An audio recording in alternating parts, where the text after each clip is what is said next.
Welcome to Let Go of the Pen podcast. We're the Melindas from Hoosier Hills Recovery, a ministry of Hope Baptist Church in Dillsboro, Indiana. Remember, it's all about letting go of the pen and letting God write your story. We're back again with James and Michelle Fox, and we're going to finish their story. If you didn't watch last week, be sure to hop on. Some amazing points, some from the heart. Like if you missed last week, go back and watch it before you watch this one, because you're not going to want to miss it. Right. So we're just going to dive in where we left off. Yeah. So how did you meet your beautiful wife, Michelle? Or how did Michelle meet you? Oh, more sovereignty of God. Literally, that is no joke. Brother George Rant. Feel like that's a familiar name. Yes. He said, he comes to me and says, you know what? It's time for you to go to adult Sunday school class. And I'm like, no, I'm good. I'm good. And he's like, no, you either leave or go to that class. Any adult Sunday school class or the singles singles adult Sunday school Well, class? singles. Oh, okay. You just said adult Sunday school class. Oh, I'm sorry. Oh, singles adult. Oh, that's interesting. Yeah, Nice. yeah. Brother George made things It happen. wouldn't make sense to go. Yeah, he's like, it's time for you to move on. Okay. You know, this is about 2 years into my stay there, so Okay. I'm just a bubbling ball of joy around the campus of the church, and he says, it's time for you to move on. I said, Brother George, I'm fine. I was happy and content. I didn't have I was in a peaceful place. I was happy doing what I was doing, but it's not about just being content. It's about avoiding it's about moving on. I can't move on and without taking a step. moving on. Yeah. So he says, you need to go to adult Sunday school class down the street. And I'm like, no, I don't want to go. I said, well, then it's time for you to leave.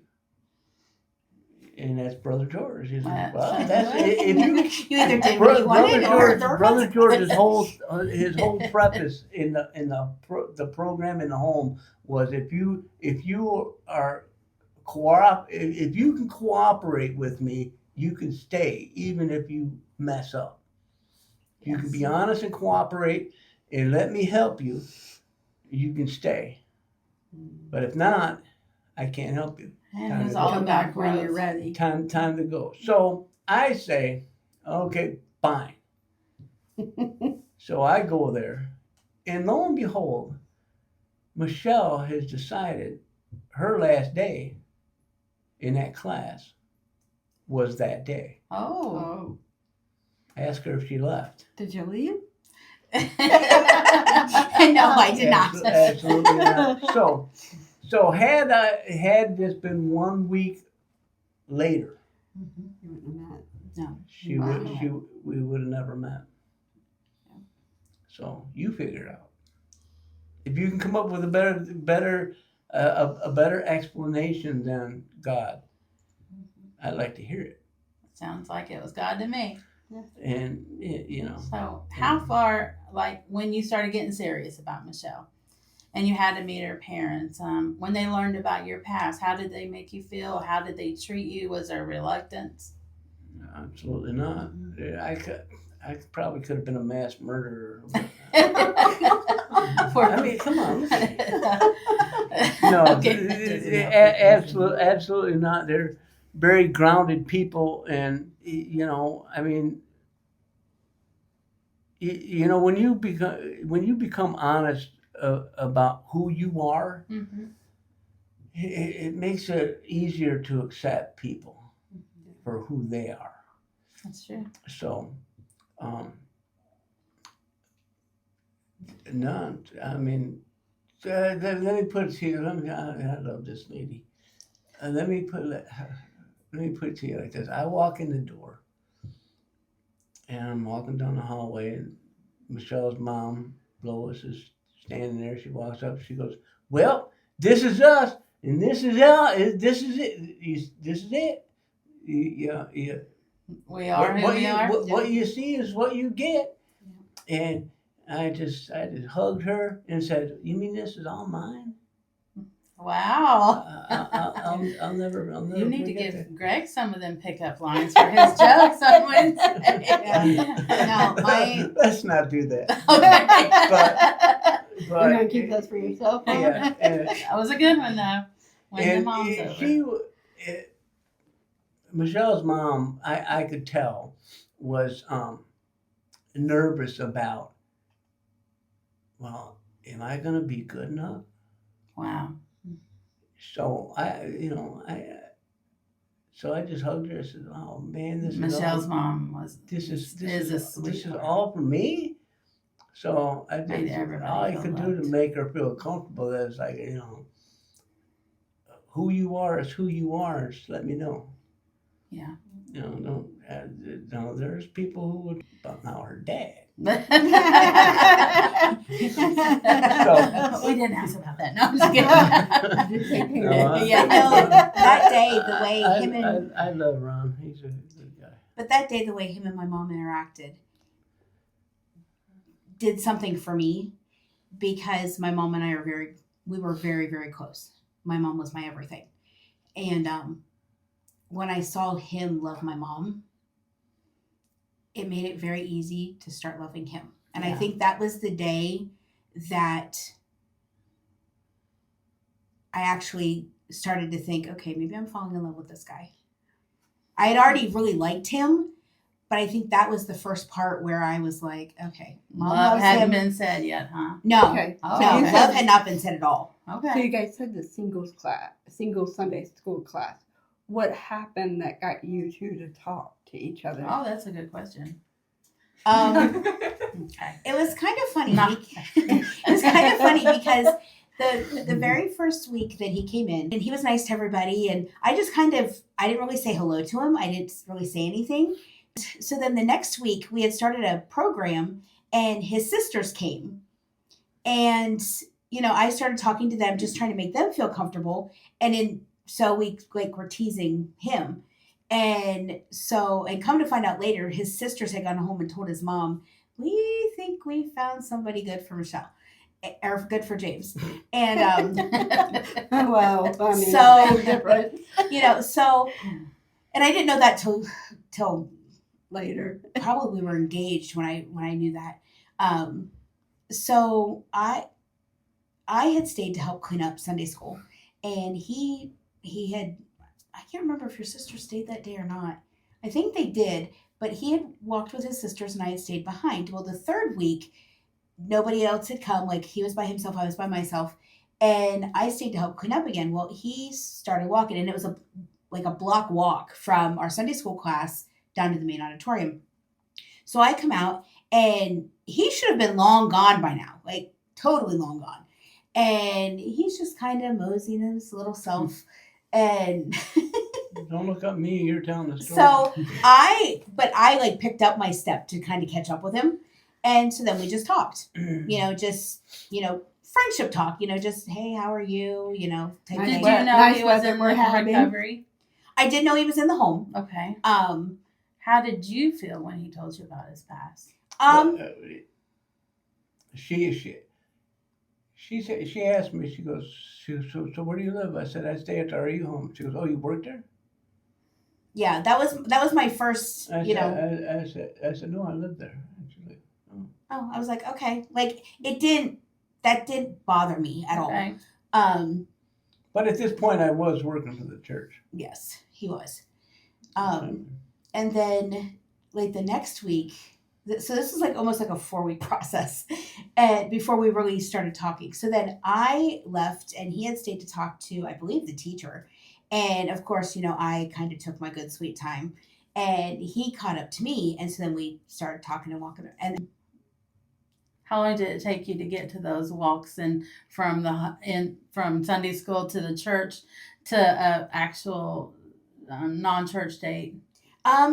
we had gone with the RU home to Fogo de Chao in Chicago, Okay. and we went downtown Chicago. And then that first Christmas, he we went came to- home to visit. We to went meet my Navy, parents. Navy Pier.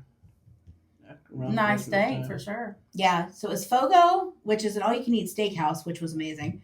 So amazing food, amazing guy, and And downtown Chicago when it's Christmas. What That- are that some girl of his can't go best wrong there. qualities that you like? Hardest working man I've ever met in my whole life. He will work circles around 18-year-olds. He is a hard. What's the question again? How did being in the recovery home help you on your road to Oh, recovery? well, You mentioned structure. Are the you talking like your structure- day or the structure of it, and it. Brother George's program was busy. okay? You kept yourself busy, and it keeps your mind occupied. Don't have time to do drugs. Yeah. Right. Well, you don't have time to reflect on. Man, I wish I was out doing drugs. Yeah. And you're not thinking about it now. I mean, when you're an addict, it's all you're thinking about. So you have to replace it. You have to replace them thoughts. And Romans 12:2, it tells us to be not conformed to the world, but be transformed by the renewing of your mind. The only way you can get the old out is put something new in there. Get rid of the stinking thinking, as Brother Greg says. Yes. Pardon me? Get rid of the stinking thinking, like Brother Greg says. Absolutely. As well. Yes. So, what made you move down to this area and want to serve others in recovery? Sovereignty of God. Okay. I'm going to tell you what I tell them at the jail. You can't keep repeating the same answer. But it's a very good answer, and it covers pretty much everything. But no, it's going to be another story of the sovereignty of God. I'm sorry, I've said What it. did you do the Okay. first day you were down here? You've come to church here, and As a you did visitor. something. He's like, 1 minute. I'm Let me answer. You asked me the question then. Oh. Don't fill my head with thoughts. Didn't you say Um, you were in charge? Here's the thing. Okay, Greg got a transfer. Melinda's wife got a transfer. Husband. Well, I'm we're- married to a man, by the way. Huh? You said Melinda's Hi. wife. I I'm fine with him saying that. was like, I said the same Clear thing. it up. It's 2026. I know. I mean, Okay, go ahead. And okay, He's like, anyway, personally. Greg, You want me to repeat the question? Melinda, Greg got a Greg transfer. got a transfer to work. My husband. So her husband. So he could be closer to his children and grandchildren. So he come down here and joined the church. Pastor got to know his background and asked him to head up the ministry that they've been thinking about scrapping. So think about that. He was thinking about scrapping, and then here comes Greg. So after they moved, me and Michelle were coming down about every couple of weeks. We would come down just to hang out because we're good friends. We like each other. Yeah. So, and it's not that far away. So Pastor asked Greg to think about heading up the program, the recovery program, starting one back up. And Greg prayed about it and decided he was going to do it. And just nonchalantly, one day we were driving, I forget where we were coming from, went out to eat or something, or maybe it was from Sunday night church or something. I think that's what it was. And he goes, I'm going to head up this program. He goes, I could probably use some help. He didn't ask me. He didn't say, hey, James, you want to help? I knew what he was asking, what he was saying. Implying. Yeah, I knew what he was saying. So I prayed him out a little bit, and I said, Isn't there a visitor card? now let me see, and you say that the sovereignty of God. I was in a position that my disability. Year prior, I had a triple bypass, and 6 months after that, I had my hip replaced. So I'm on disability now, and I no longer have a job. I'm not tied to a job. This is when all this happened. Right after I've been out of recovery, the heart surgery, the hip surgery. So now I'm healthy. I don't have a job tying me down. because if I had to work for income, I wouldn't even thought about it. I said, how am I? Because that's why I didn't have my hip done, because I was like, how am I going to pay my bills if I'm laid up? So I worked on my bone-on-bone hip for years. I didn't do that. God showed me a better way that I'll take care of it. Now, this is right after COVID. I was put on bed rest. I can't lift up 5 pounds, the doctor says, before I have my heart surgery. I am literally sitting there, and within a month, my disability was approved. Who hears it? I mean, it's from Michelle. Michelle, out of all 4 of us that came down here relatively the same time, Michelle gave up a lot. So, and it was rough for her. But anyway, back to the sovereignty of God. So here I am. I'm like, I got nothing to hold me back. There's no reason I can't. And ladies and gentlemen out there, if anybody was in a position not to move, it was us. It was us. So I told Michelle, I said, well, I want to go. God's not telling me not to. Sometimes God don't say yes. But he don't say no. So he leaves it up to you. I said, well, God, you're not telling me not to go, so I'm going. So we made the decision. I said, yeah, okay. Michelle said, if that's what you want to do, I'm your wife, I'll follow. And it wasn't 3 months after we made that choice that we were living here. 3 months. And we didn't have no money. It costs a lot of money to move. Yeah. I mean, God opened the door for the loan to go through to buy the house.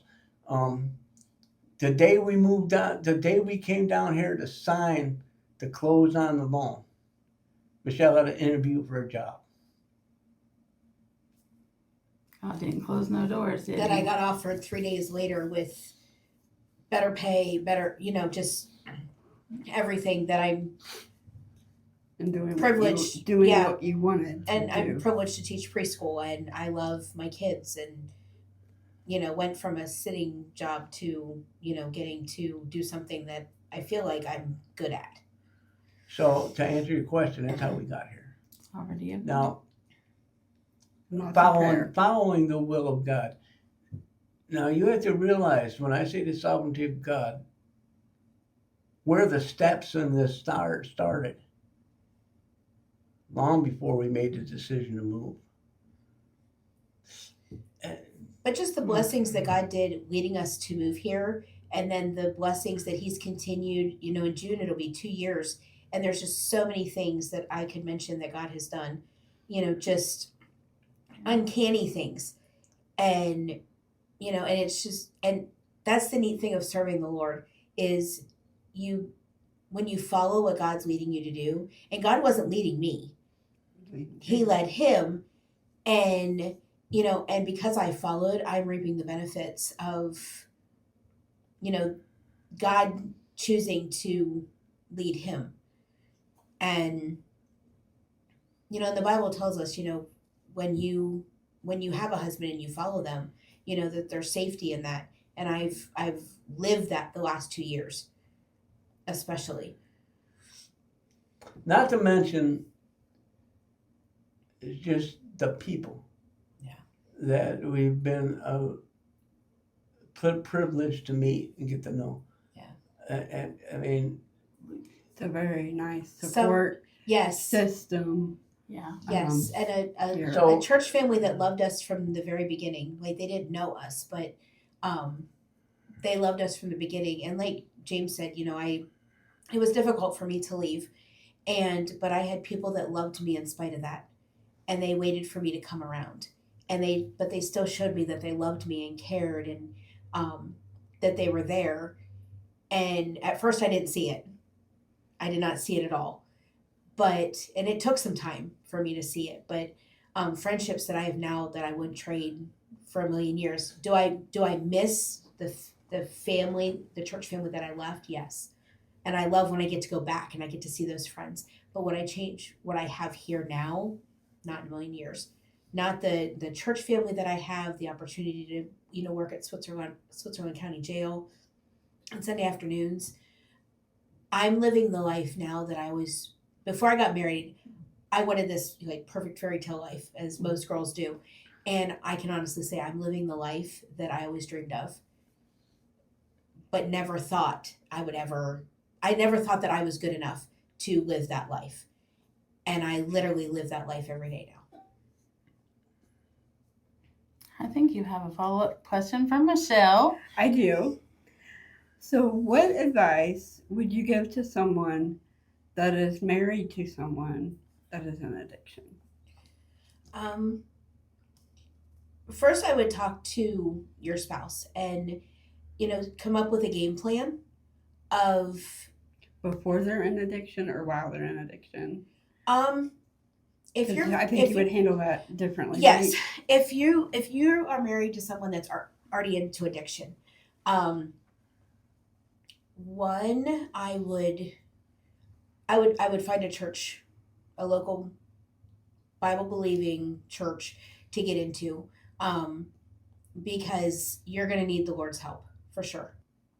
Prayer's gonna be your best friend, because when nobody else understands, when nobody else is there to listen, in the middle of the night when you're just crying uncontrollably, God's going to be the one that's there for you.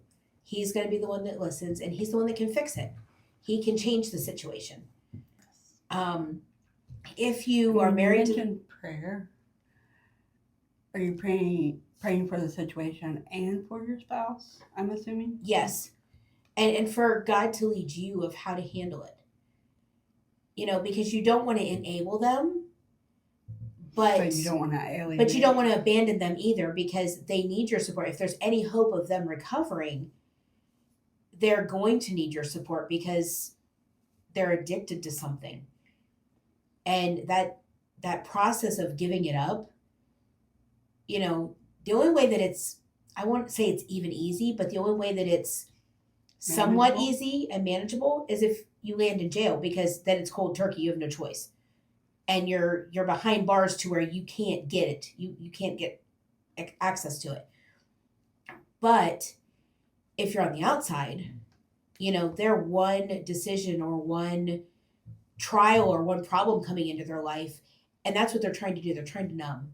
Go to somebody that has Yes. more knowledge than you, Yes. and get the help that you need. Yes, because you're going to need the help, and so are they. Yeah. This isn't just, they've got the addiction, they need the help. Yeah. You're going to need it too, because you're going to need to, you're going to have to learn how to be there for that person. One last question that we ask, and I know the time's getting late for everybody, but we always ask everybody, especially if you're going to the Hoosier Hills Recovery Night, what is your favorite core truth? And Which is Wednesday, by the way, at 6 p.m. at Hope Baptist Church in Dillsboro. That's correct. Pity to pull that, I'm sure. What's your favorite core truth, and tell us a little bit of why it's your favorite. We'll start with you, James. I believe it's core truth number 5. Meditating. No, I'm sorry. Core truth number 9. My past does not need to determine my future. The reason this is my favorite core truth, and I will nail one down, is because that core truth right there gives you hope. Yes. Because it don't matter where you come from. You're still breathing. You have purpose. Yeah, you can. Yeah. Yeah. Michelle, Right. what's your favorite core truth? Mine is core truth number 8. Life is not made by my design. It means nothing. If you're watching out there, I know we said in the beginning that we are a ministry of Hoosier Hills Recovery. Brother James is the assistant director, and thank you for being so transparent. Oh, you're welcome. Wow. And thank you, Michelle. I know a lot about Michelle, so she probably can't tell me much of anything that's new. Thank you for being on the program. Thank you for being married to James and being willing to come down, even though it was hard and move down. We go through a lot. And if you're in the Dillsboro area, Milan, Ripley County, I guess, come out Wednesday and just give it a try. We have a couple ladies that cook every Wednesday. They make some awesome meals and desserts. And we get a lesson. We watch a video. The videos to me are so interesting. My husband tells some great jokes and first liners. They're not great, let me tell you. So surprisingly solid, according to Greg. Solid pickup lines. Pickup line. Yes. We do. We just have a good time. We do. have I a lot leave of fun. every Wednesday feeling full. And then Minnesota and I get to go Thursday to the jail, and then all three of us, and James and my husband, go Sunday to Switzerland County. But if you would please leave us a comment, leave us a like if you like the video.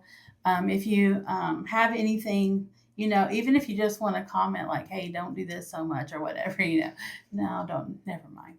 But just thank you for watching. Thank you for being a part of what we get to do here.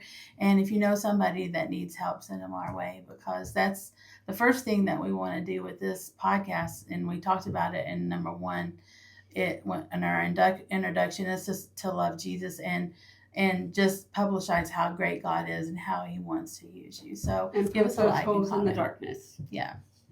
And if you have any questions or comments that you want to email, you can email them to letgoofthepen@gmail.com. Remember, it's all about letting go of the pen. Hey, I got a God comment. right here. Can I comment? On the video. I did your things. Did you see? I did your pen flip.